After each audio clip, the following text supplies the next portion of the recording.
నమస్తే. ఫార్ములా ఈ race case ఇప్పటికే గవర్నర్ అనుమతి ఇచ్చిండు. కేటీఆర్పై ఛార్జ్‌షీట్ దాఖలు చేయడానికి ఏసీబీకి అనుమతి ఇచ్చిండు. అయిపోయింది అంతా కథ.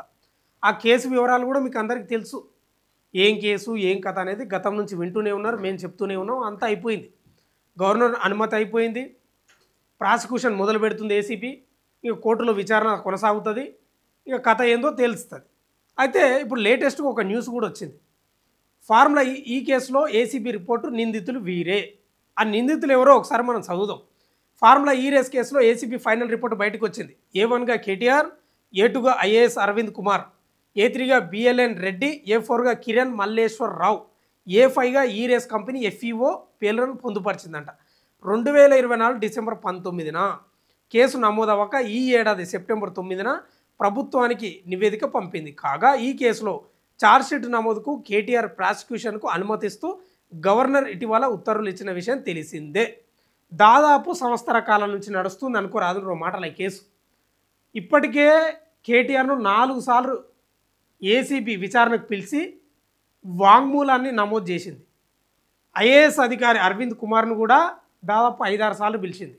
ఆయన వాంగ్మూలాన్ని కూడా నమోదు చేసింది. ఇక తదుపరి చర్యలు ఏంటంటే కోర్టులో ఛార్జ్‌షీట్ దాఖలు చేయాలి, ప్రాసిక్యూషన్ మొదలు పెట్టాలి, కోర్టులో విచారణ జరగాలి.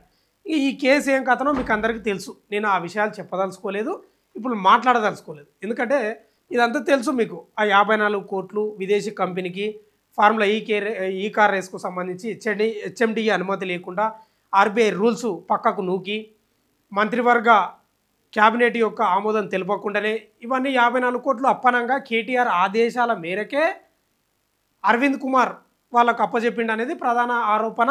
ఏసీబీ కూడా అదే రకంగా విచారణ కొనసాగించింది. అదంతా మీకు తెలిసిన విషయమే.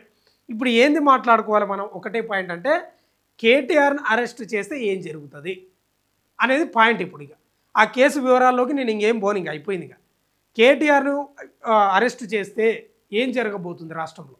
పదే పదే కేటీఆర్ కూడా అంటున్నాడు, రేవంత్ రెడ్డికి దమ్ము లేదు, నన్ను అరెస్ట్ చేయడానికి దమ్ము లేదు, ముట్టుకోలేడు నన్ను అంటున్నాడు. అంటే రెచ్చగొడుతున్నాడు కేటీఆర్ రేవంత్ రెడ్డిని. ఎందుకు రెచ్చగొడుతుండే తెలుసా? జూబ్లీహిల్స్లో బీఆర్ఎస్ కంగు తిన్నది, సిట్టింగ్ సీటును కోల్పోయింది, ప్రజల అభిమానం లేనట్లు కేటీఆర్కి అర్థమైంది. ఆయన పాచికలు పారలేదు, రోడ్ షోలు చేసిండు, అన్నీ చేసిండు, అన్నీ తానై భుజాన వేసుకొని జూబ్లీహిల్స్లో పొట్టు తిరిగినా కూడా గెలవలేదు, ఓడిపోయాడు. అర్థమైంది కేటీఆర్కు, ఇట్లా కాదు, సానుభూతి రావాలి నా మీద, కాబట్టి ఖచ్చితంగా నేను అరెస్ట్ కావాల్సిందే అని మనసులో అనుకున్నట్లు అనిపిస్తూ ఉంది. అందుకే రేవంత్ రెడ్డిని కార్నర్ చేస్తున్నాడు. రేవంత్ రెడ్డికి దమ్ము లేదు, నన్ను అరెస్ట్ చేయలేడు అంటున్నాడు సీదాగా. నన్ను ఏం చేయలేడు అంటున్నాడు. అసలు అందులో ఉన్నదేంది, నువ్వు చేసేదే ఉంది, నీకు దమ్ముంటే అరెస్ట్ చేయ అంటున్నాడు. అంటే ఒక లాజికల్ పాయింట్ తీస్తున్నాడు. మరి రేవంత్ రెడ్డికి ఇప్పుడు కత్తి మీద సామలాకైంది. ఎందుకంటున్నా ఈ మాట అంటే జూబ్లీహిల్స్ ఉప ఎన్నికల్లో మాట్లాడాడు, ఒక ప్రెస్ మీట్లో మాట్లాడాడు, ప్రచారంలో భాగంగా కూడా మాట్లాడాడు. బీజేపీని కార్నర్ చేస్తూ మేము ప్రభుత్వానికి గవర్నర్కు లేఖ రాస్తే ఇంతవరకు రీప్లే లేదు, కేటీఆర్ని అరెస్ట్ చేయడానికి ప్రాసిక్యూషన్ మొదలు పెట్టడానికి మేము లెటర్ రాస్తే ప్రభుత్వం తరఫున ఇంతవరకు గవర్నర్ ఎందుకు అనుమతి ఇవ్వలేదని జూబ్లీహిల్స్ ఉప ఎన్నికల్లో భాగంగా బాగా ప్రచారం చేసుకుంటూ ఓ ప్రెస్ మీట్లో కూడా మాట్లాడాడు. ఆ టైంలో అప్పుడు ఏంది, కాంగ్రెస్ వాళ్ళు బీజేపీపై బ్యాటింగ్ చేసిండ్రు, రోజు బ్యాటింగే, ఎందుకు అనుమతిస్తలేడని. కానీ ఇప్పుడు బీజేపీ వాళ్ళు బ్యాటింగ్ మొదలుపెట్టారు. అసలైన బ్యాటింగ్ ఇప్పుడు బీజేపీ మొదలుపెట్టింది. ఆల్రెడీ బండి సంజయ్ వీళ్ళంతా మాట్లాడుతూనే ఉన్నారు, అనుమతి వచ్చింది, ఏంది నీ కథ చెప్పు అని. ఇప్పుడు బీజేపీ వాళ్ళు బ్యాటింగ్ మొదలుపెట్టినరు. బంతి వచ్చి ఇప్పుడు కాంగ్రెస్ గ్రౌండ్లో పడ్డది. ఇప్పుడు రేవంత్ రెడ్డి ఏం చేయాలి? మొత్తుకున్నాడు బాగానే, గవర్నర్ అనుమతి ఇవ్వలేదని, ఇప్పుడు ఇచ్చిండు. ఇప్పుడు రేవంత్ రెడ్డికి కత్తి మీద సాములాగా మారింది. ఏం చేయాలని అనేది అర్థమైతే లేదు. ఒకవేళ, ఎందుకంటే మనం గతంలో ఒక మాట మాట్లాడుకున్నాం, కాళేశ్వరం ప్రాజెక్టు విషయంపై కమిషన్ వేసిండ్రు, గోస్ కమిషన్ రిపోర్ట్ ఇచ్చింది, అంతా అయిపోయింది. ఇక దోషి కేసీఆర్ అనేది తేలిపోయింది. ఆ రిపోర్ట్లో కూడా గదే ఉన్నది.